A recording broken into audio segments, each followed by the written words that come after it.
Hi. So today is June 1st, and it is like 5:30 in the afternoon. I worked in a second grade classroom today as a substitute teacher. It can be a really joyful thing to go into a classroom and with kids who who you haven't worked with. This class actually, I've been in that classroom before, and the teacher doesn't leave the best lesson plans, but she leaves a lot of handouts so one can improvise pretty well, and then because I'm an art teacher, I feel like if I can get stuff done, academic things done the first half of the day, then I can spend the last couple hours doing art. So, excuse me. So we got to do that. We did math and reading in English, some English stuff, and then we painted the last half. And these guys are second grade, and they were super cute. And, there's a few squirrely kids, but they're really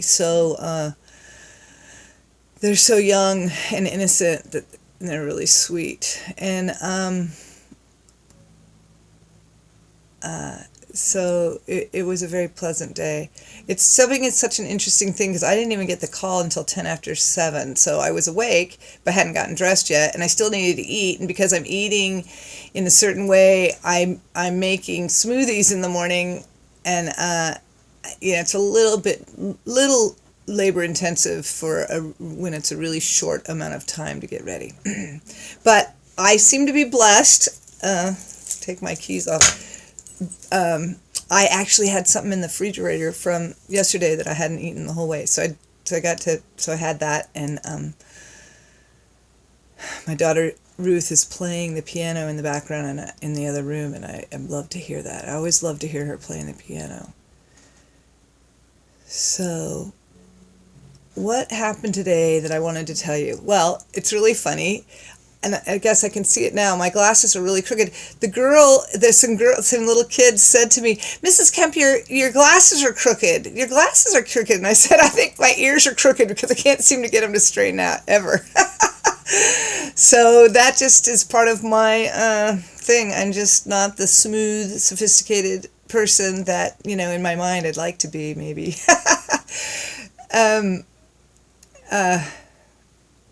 Something interesting happened in class. There was this handout, and the kids, they're looking at these pictures, and you're supposed to look at the pictures and tell the difference between one thing or another. And they happen to have read something about working in the community and giving of yourself and giving service, and then goods, like the things that people make that you sell, versus having service. So there was this two pictures on the bottom of the page, and the kids were supposed to decipher which was which. Was it goods or was it service? So I'm looking at this picture, and it's of this woman, and she's holding up this picture, and I can't figure out. And then on the other side is all these rectangles, and I really couldn't discern what was going on. And so I said to the kid who was asking me what it was, I said, "Oh, well, it looks like maybe she's an artist and she's holding up a picture for sale." This is my mind, my perspective, right?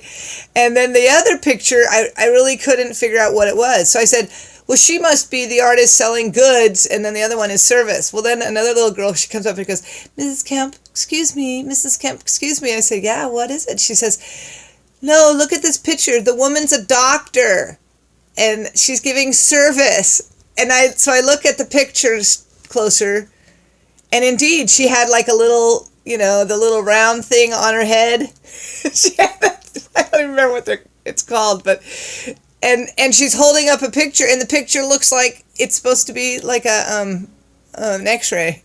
And then when I looked closer at the other one, it was a bunch of rectangles. It was like a TV and a stereo and so on.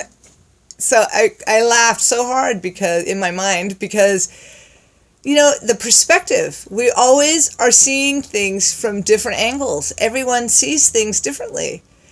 And in life, we're constantly seeing things from our own perspective. As an artist, I saw an artist, right? I couldn't even see the doctor in that picture. And I just thought that was a really funny metaphor for a couple of things. One was I was proud of myself for not like shaming myself that I didn't know. Here I am supposed to be the teacher and come into the second grade classroom and I don't even know it's second grade work and I can't even figure it out. There were a few things that I couldn't figure out, but I didn't give myself a hard time. And the kids don't care. And, and I said to them, oh, I made a mistake, you guys. If whoever I told this, I made a mistake. So let's change it and make it right. And I didn't have to beat myself up about it. I could actually laugh about it. So that was a good lesson in just self-loving. And I don't believe, years back I would have been mortified in myself. Of course I would have straightened it all out, but I would have in myself really beaten myself up about making such a mistake and how could I, and see how dumb I am that I can't even do this material. I mean, that's the kind of self criticism that I carry with me in the past. I've come a long way. So how did I change that? It takes a lot of work. It takes a lot of practice to look in the mirror and really, honor yourself.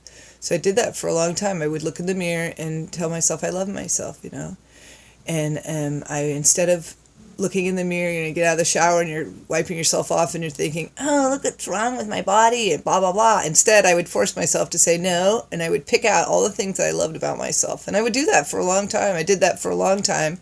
And I still do it to a certain extent, but I'm not as, I don't feel like I have to be, I don't need to do it as regimentally. I mean, I don't go there where I'm picking myself. If I find myself saying something mean, then I turn it around.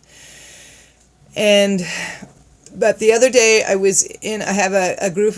with a group of women, and we were doing some work. We were talking about our relationship with our mothers, and I realized that I've come a long way in my relationship with my mother through the things that have gone on in my life.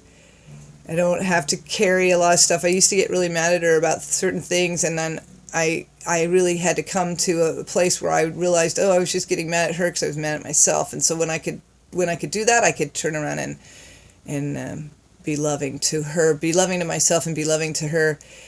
But what came up was the things that I had, my relationship with my own daughter, and I tend to get upset about stuff. And then I yell, and that serves nobody. And I was crying. I started crying because I felt so bad that I had, hadn't been I felt like in that moment, I was like, why couldn't I be a better mother? And that's one of the gals said, you just have to, forgive yourself. And yeah, we are not perfect, none of us. And we make mistakes. And we have children. And I truly believe that we all choose our families for very specific things, lessons to learn. I really feel like as a soul in this incredibly complex training ground which we enter, which is this life as a human, we choose our families because they have the best opportunities to teach us to be loving beings. And what we're ultimately learning is to be loving, to love ourselves, and to love others unconditionally. That's the ultimate lesson, is to love. So when we can love ourselves, and we forgive ourselves, that's when the magic happens. And I'm almost done. I'm almost up for my 10 minutes. So the one little trick that I have learned, and I learned this from Florence Scovel Shinn, was a little ditty. And I used to say this all the time, or I still do if I get upset with somebody or something, and I am having a hard time forgiving. And you say the person's name. So-and-so is a golden link in the chain of my greater good. And you say it 16 times. And I just count it off my finger. So-and-so is a golden link in the chain of my greater good. And I say that every day, and sometimes even more than 16 times a day if I was really pissed and or angry and not able to forgive. And it is a miraculous, miraculous tool for helping you to change your feelings. And if you need to do it for yourself, that could be a good thing. I am a golden link in the chain of my greater good. I am a golden link in the chain of my greater good. And it may be hard at first, but if you can do that, you will try it. You may find that it really helps you to switch your perspective and to give yourself some love and the world around you. Okay, have a great night or day or whatever, and I'll see you next time.